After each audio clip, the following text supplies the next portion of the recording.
Well, Laura, thank you so much for taking time out of your very busy schedule. I know you're very busy because I know what you do, and I'm not going to give it away. I'll let you tell your story. But I appreciate you taking time out of your schedule to be with me today on the Elevate Talk Show. I think this is a subject that a lot of people are going to want to hear about. So let's just go ahead and get started. Can you share with my audience a little bit about what you do and about what a typical day looks like for you? Wow, that's a good one. So I'm a nurse. I'm a labor and delivery nurse. I have been an L&D nurse since 1991. Wow. Before that, I was a neuromed surg nurse from 89 to 91. I work 12-hour nights. Wow. 3 nights a week are scheduled, and then I have call. There is no set schedule. It changes from week to week and day to day. Most of the time, I don't know if I'm coming or going. Wow. At this time of year, working night shift for that long, you don't really see a whole lot of daylight. So there's that during the winter. Wow. But going back to being a labor and delivery nurse, I love my job 99.9% of the time. Yes. I'm blessed. I'm blessed to do what I love to do. Yes. That's a blessing. There is that statement that if you love what you do, you never work a day in your life. That is not quite true.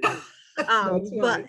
But yes, at least I enjoy what I do. That's exactly right. That's what you can, those two things, loving what you do, but it being hard work and sometimes stressful work, those two things can coexist in the same reality, don't you think? I do. And I think sometimes people lose that. We do have this idealistic thing that, if I love what I do, it's never a job, it's never going to feel like work, I'm never going to have bad days. Yeah. And that's not true. That's when you not have true. the bad days, yes, you think something's wrong. Right. Exactly. And I think that is so good. That's a real word of wisdom, I think, that you just spoke there.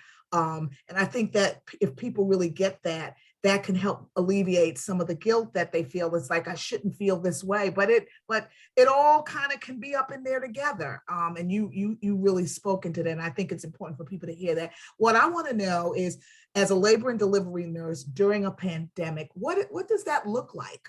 I'm very, very curious for my own personal reasons, but I also think other people would want to know, what does that look like for you in a pandemic? Well, first of all, there was this notion to begin with that I think is abating, that we didn't have COVID in labor and delivery. Right. That for some reason, we didn't deal with that. We didn't see that. Our patients didn't have it. I think that's very true. And of course, as labor and delivery nurses, we don't see as much severe illness and disease as other areas of the hospital do. So for us, it was completely different dealing with it. Yes. Seeing these patients so sick that they did leave us sometimes and go to ICU, that they were so sick they had to have C-sections. So just from our standpoint, that was hard to adjust to. That was hard to accept. Even in our minds, these young, healthy women, they shouldn't be this sick. Right. And some of them were. So our mindset, we are nurses just like a nurse anywhere else in the hospital. We see the same things. And I think a lot of, especially the younger nurses, had to reacquaint themselves with that idea. Wow. Just because we're used to seeing severe diabetics. We're used to seeing severe hypertension with preeclampsia. Yes. We're not used to seeing severe medical illness outside of those two. Sure. Yeah, so I would imagine that really rocked y'all's reality, don't you think? It did. It changed it. And I think everywhere in the hospital, some places much, much worse than we had it. But it became dread walking in the door to find out what you were going to have today. Oh my God. And I can only imagine.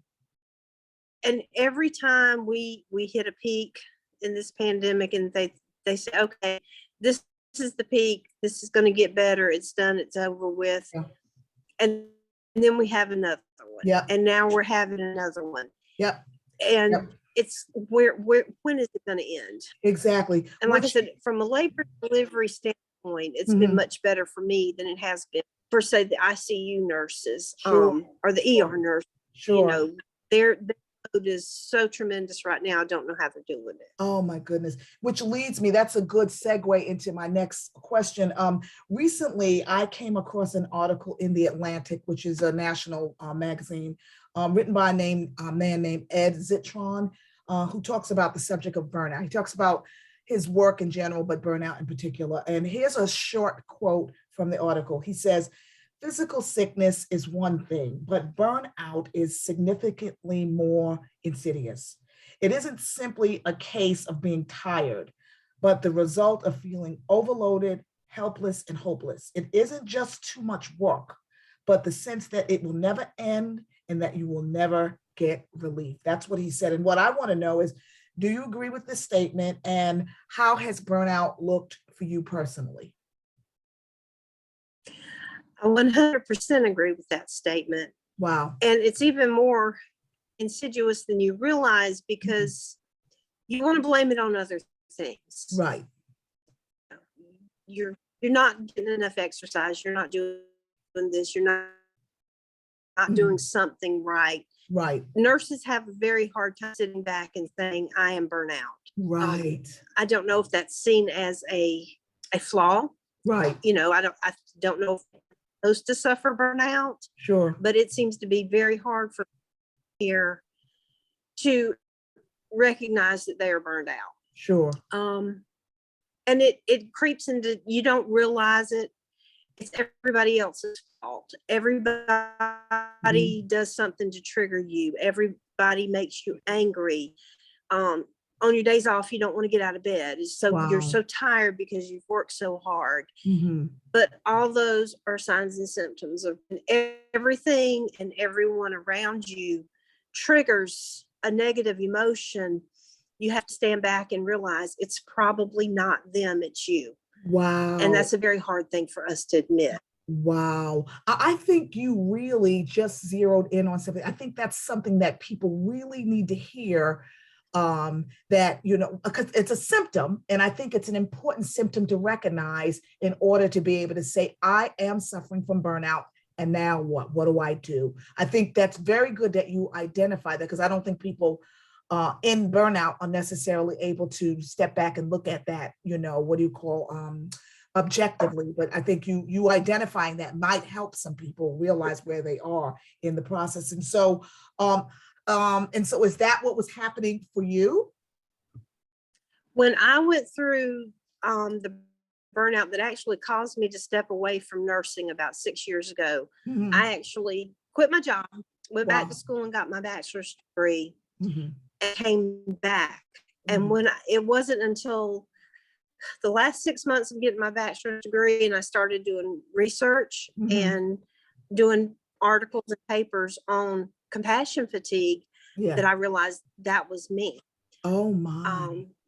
Because when you're in the middle of it, you don't recognize it. It's that self-awareness that you don't have because you're in the middle of the situation. Exactly. But yeah, it actually led to me calling my husband from work one day and saying, I'm quitting my job. I'm not doing this anymore. Wow. Because it had gotten to that point. But again, at that point, I was where it was everybody else's fault. Right. Everybody at work was making me angry. I didn't have any patience with the young nurses. Yeah. But to me at the time, it was all their fault. Right. And then it took actually stepping away and getting out of the situation to be able to say, when the problem is every single person around you, the problem is actually you. It's you. Wow. You know? That is really, really powerful. But you only came upon that when you stepped out of the situation, which is something some of us may need to do. Is stepping back, stepping away. It could be temporarily, it could be long-term, but doing what you need to do to get a better perspective. Because like you said, when you're in the situation, you don't have perspective. Not when you're so burnt out. I think you're just completely weary, don't you think?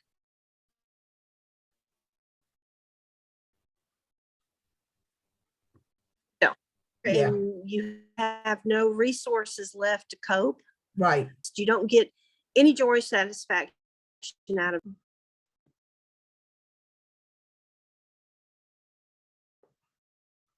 We we're back. We dropped out for a and little. when That's okay. We can just keep going. So now, next question. It's been almost 2 years since this pandemic started. And you, as well as many others in the field, have been on the front lines. What do you do to preserve your physical and mental health? What are you doing to stay healthy? well, the first time I had my little breakdown over all this, I Mhm. reached out to you and Andrew. Right. Um, just passion and support. You don't you have this thing about asking too much from your close friends and family. You Yes. feel like they get tired of hearing, they don't want to hear you talk about it anymore. Sure. So you have to realize we as people, we need that support. We need that input from other people that we are okay, that we're Yes. not, fighting a battle by ourselves. Sure. Sure. And it's hard to ask that. It's hard to Yeah. ask for that. Yeah. And And it's yeah, I not, think, go ahead. Go ahead. I was gonna say, it's not just in healthcare with this pandemic, it's with people that are caring for their elderly parents at Yes. home. Yes. Feeling like this is my job, I have to do this, Right. but Right. you still need support. You still need to know it's okay to ask for that support. Absolutely. And the support can be informal, like you said, talking with friends, talking with family, or it could be more formal, as in, finding a support group, or, an organized support group, or even getting, therapy, one-on-one therapy. Don't you think? It's whatever you need to do to get to a better place. And to most people in healthcare, our health benefits that are available, Yes. we have access to psychological counseling through Sure. our workplace, Sure. through our employee benefits. Mhm. A lot of people may not be aware of it. A lot of people may be hesitant to use it, but it's there for a reason. Absolutely. Most of the time it's free. I know in our situation with our insurance, I think Mhm. the first 3 sessions, Yes. are just evaluation and talking, Sure. but it's there, it's Wow. available, make use of it. It's Absolutely. okay. It is okay. And I Um, think we need to hear that. I think there's such a stigma with mental health, getting the help we need in general. And I know as an African American, it seems to be even more of a stigma for whatever reason in the African American community. We wouldn't have you as a nurse can, I'm sure, identify with this. If I were to tell you I had a gastrointestinal problem, or if I was having problems with my kidneys, or if I needed knee surgery or back surgery, I don't, that doesn't seem to be much of a stigma when you're dealing with those types of physical issues. But for whatever reason, people feel, I don't know, like it's something wrong with saying I'm having some mental health issues. What is that? for so long in our culture and in our society, Mhm. and you talk about among African Americans, Yes. and then you factor in the people of our age. Yes. We're supposed to be tough. We're Oh, supposed to pull ourselves up by the bootstraps. yes. Yes.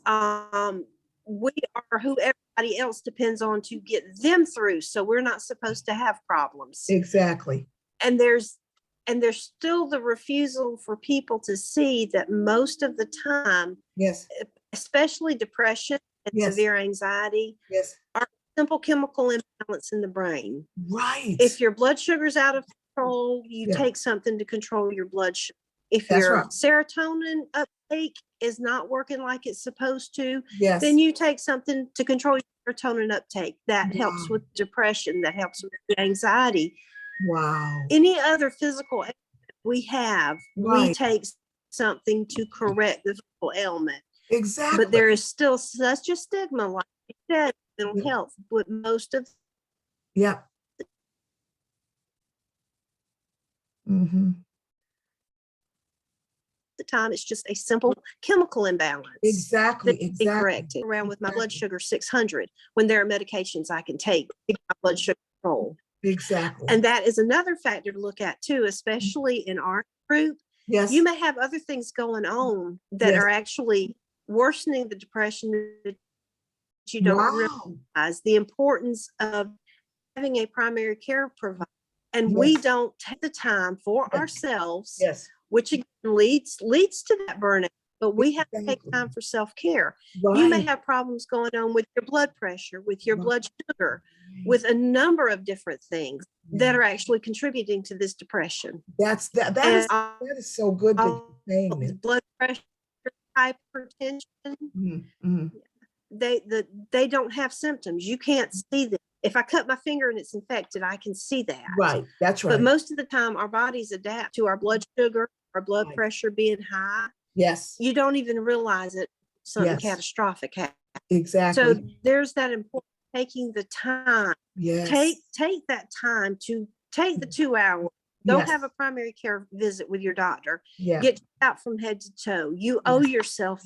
You know, we take this. I can't take time for my family. Yep. Okay, that is one time that you are taking yourself for your family. That is a word. For your job. That is a word. You've got to. Yeah, that is so good. You know, and I think you, as a nurse, you know this, of course, because the physical, of course, affects the emotional, it affects the psychological. And like you said, there could be other underlying issues going on. But I think that the fact that we kind of just push past that makes that's what causes burnout, when we push past the things and we don't take the time out to go to the doctor, but also to do things like go to bed, go to sleep, eat, make a good balanced meal. All those things are also a part of self-care, don't you think? Yes, definitely sit down in the evening, drink you a cup of hot tea. Definitely. Drink you a cup of coffee. Yes. Read a book. Yes. Take an hour and read a book. Yeah. That's what you do for yourself. You're not wasting time. Yes. You're creating space for yourself. You're creating sanctuary for yourself. Oh, that you have to have from getting burnout. That is so good. That is so good. Take a walk. There's something. And I've had to learn that myself, because like you said something a minute ago. Sometimes we think that we don't have the time or we're wasting time, but I've learned that when I make that time for myself, not only am I taking good care of myself, but I'm really helping to put myself in a better place where I can actually help my family or whoever. Because if I'm burnt out or in the hospital, or God forbid worse, then I wouldn't be able to help you anyway. Right. Exactly. Or if I did, I'd resent it. I'm tired. Exactly. So. And boundaries are a part of self-care, learning to say no. And not trying to be all things to everybody all the time. That's a big one, setting boundaries. And I don't know if that's more difficult for women or for men. I know as a woman, I've had to really learn to let my no be no and my yes be yes. I think we are, as women, are expected to do everything that's asked of us. Yeah, exactly. I think women, and especially anybody in a caregiver position, we have a very hard time with boundaries. Yes. We think we are not supposed to have any. Right. And we feel guilty if we tell somebody no. Yeah, we do. We feel guilty if somebody asks to do something like, I just really don't want to do that. You feel guilty.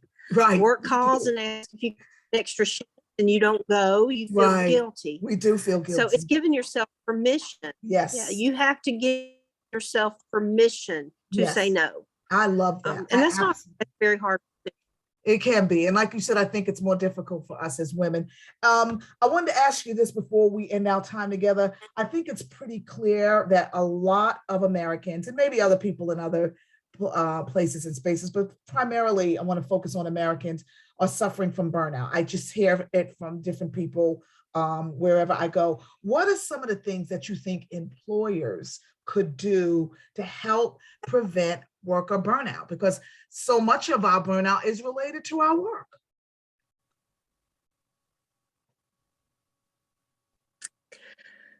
I think being a long way. Mm-hmm. so many times, Mhm. you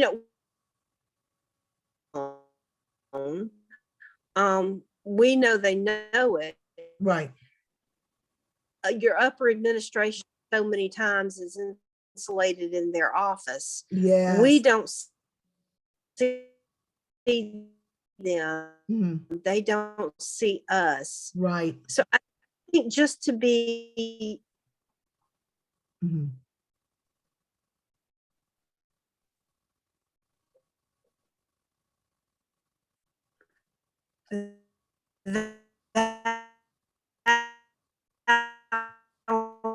validated. Mhm. Yeah.